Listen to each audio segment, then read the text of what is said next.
turn to Acadiana is Ollie Bear.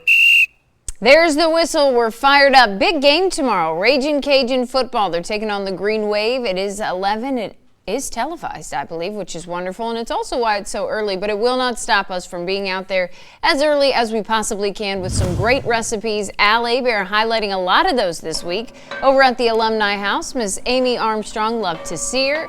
And a friend of the show, Rusty Noel. Guys, good morning. Hey, I tell you what, this is a very cool day, and it's been a very cool week. Of course, Amy, full of great stuff about the Alumni Association. Rusty Noel, man, he's got Magnolite, which there are some people who may not be familiar with Magnolite, right, Rusty? Woo. I am a Magnolite addicted junkie. If they had a class or a meeting for that, it would be me. I have just over 300 Magnolite pops. Whoa, you can have a museum. My wife is a little... she gets a little upset when I bring home 2 or 3 at a time. I believe it. Yeah, I can see that. But I hit estate sales and everything, and I'm a Magnolite junkie.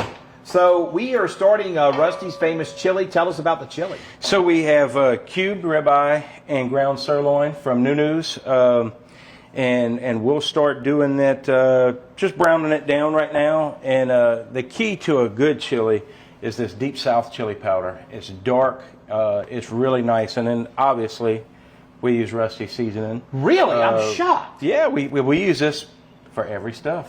But the dark chili powder, I like a dark chili. I'm not a big fan of the red, more tomatoey. Yeah. Although we do have tomato sauce and you know, fire roasted tomatoes and stuff in here. Will be in here. We like it dark, so I like a dark chili powder. I find deep south.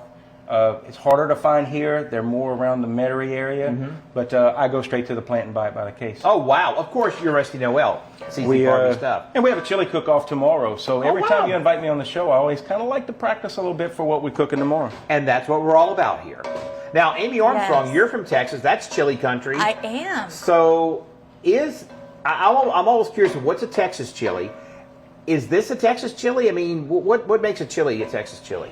Well, the quality of the meat, obviously, is one of those things. In Texas, we do a lot of mixed, not just hamburger meat. And then also whether you put beans in it or not is what determines. We're not a bean kind of place. Not a bean person either? We like more meat. Texas likes a lot of meat. Most of your traditional chili cook-offs, you're not allowed to. It's called a filler. And you're disqualified if there's beans in your chili. So in Texas, no beans. I think all through the Midwest, that's chili with beans country. I think I see it down here sometimes, but I covered a couple of chili cook-offs, and they didn't put beans in it, all kinds of stuff. Yeah, and I think I kind of prefer that filler. That's a great way to put it, Rusty. That's what it's called in the rule book for chili cook-offs, no fillers. Now, if you're cooking for teenagers, I would say put in a ton of beans. Oh, yeah. Right, because it spreads it out. It spreads it out, and you got to fill them up because I'll tell you what I learned. Having 2 boys, they will eat you out of house and They home. will. You can bet on it. Oh, my gosh. And then you got to pay for them to come to UL, which is not a bad thing. Hey, you know what? We're going to go to Storm Track 15 meteorologist Adam Olivier.